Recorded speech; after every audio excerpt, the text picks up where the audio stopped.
Hey everybody, Nick Espinoza, your chief security fanatic here, and today we unfortunately once again have to talk about Roe versus Wade because the national debate on Roe has now entered the disinformation phase. This stinks. Here's what's going on, and I'm just going to say it was basically inevitable. It's coming from Cyberscoop, and I am not adjudicating abortion here. I am not, but this is what we see when we see deeply divided countries that have a deeply divided debate on a specific hot button issue. In this case, it happens to be abortion.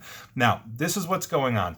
We are going to be talking about Representative Marjorie Taylor Greene. If you didn't know, she's the Republican Congresswoman from the 14th District of Georgia, Basically, the Sunday after the Supreme Court's decision, basically overruling or turning over Roe v. Wade, she basically talked to her 968,000 followers to have the quote-unquote fortitude to act against Department of Defense leaders for refusing to recognize the court's decision, which obviously eliminated the constitutional right to abortion across the United States. It's now left up to the states.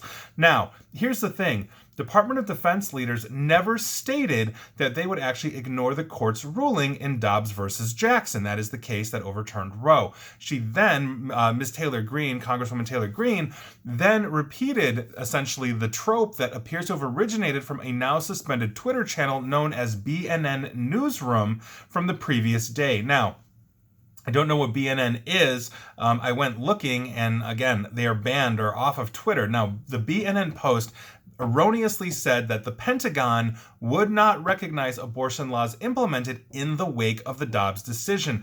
That was shared on this BNN account more than 26,000 times before being deleted, according to the Associated Press.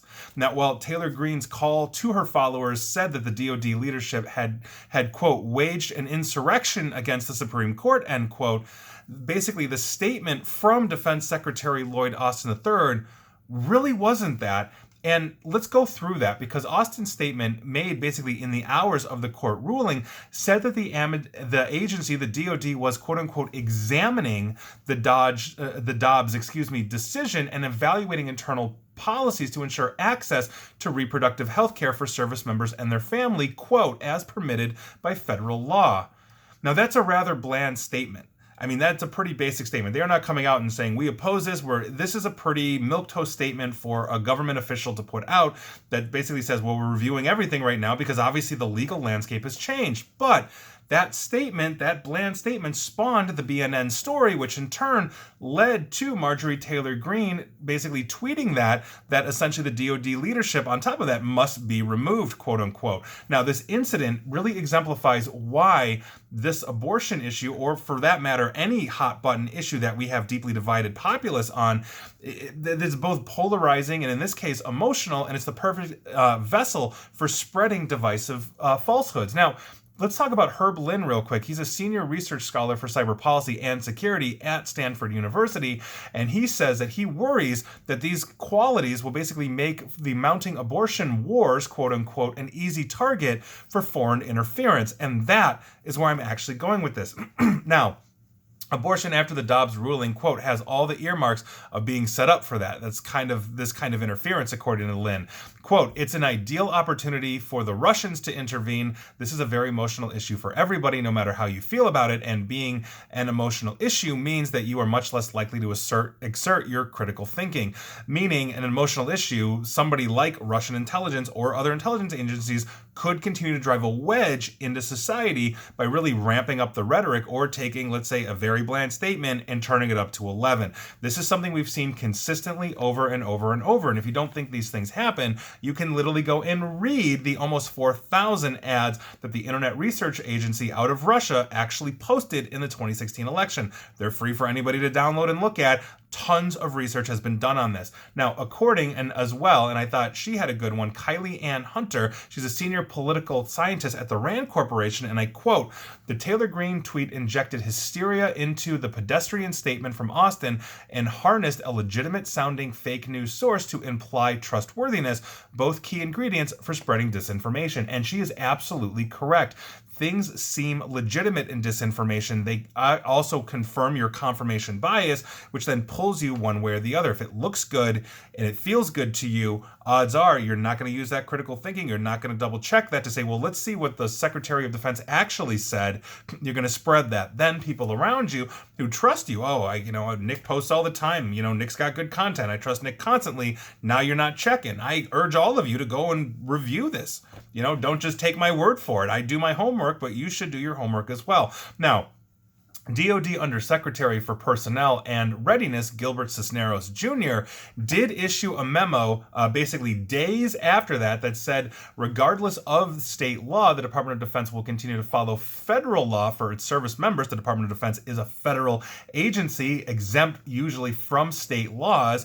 And so basically, Hunter believes that memo has helped to further fuel disinformation targeting the DoD, understanding the differentiation between now what is considered a state right with the overturning of Roe versus a federal employee, which is technically what all military personnel are. There are different things. A military base is not owned, from what I understand, by the state. It's owned by the federal government, and it's placed around they're all over. They're in all 50 states, but it's federal property with federal employees. That does not have the same weight as Illinois law or Utah law or California law. It's a separate entity. Now, the policy described in the memo, quote, got twisted into now having a sitting member of Congress saying the DoD is undermining a Supreme Court decision. It's a complete misinterpretation of what's there. And that was, again, according to Hunter, and I completely agree with that statement. Now, I'm not adjudicating this.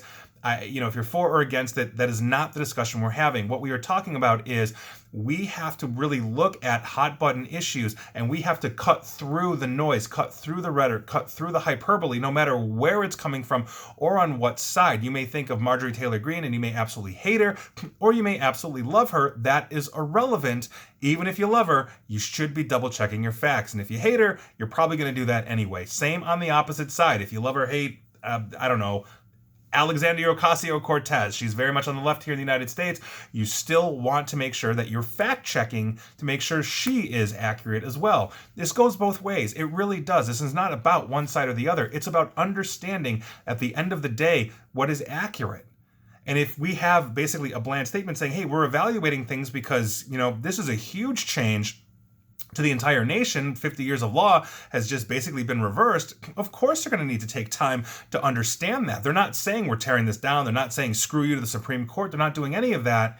But here we are. That little bit saying we're evaluating is now turned into screw the U.S., Supreme Court. We're doing whatever we want. We're the DOD. That's not what happened. So these are the things I think we really need to understand. These are the things that we need to look at, and go off from there. So I say all of that to say, please make sure that you are doing your homework. I'm not talking about, BS research on the internet that takes you to every conspiracy theory website out there. Actually, if somebody says something or if somebody's quoted saying something, verify that they actually said it. You can actually go watch a video of the Secretary of Defense saying that.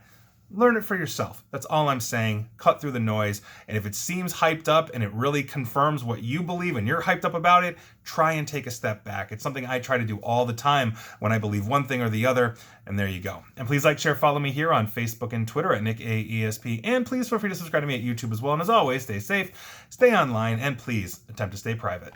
Thanks, everyone.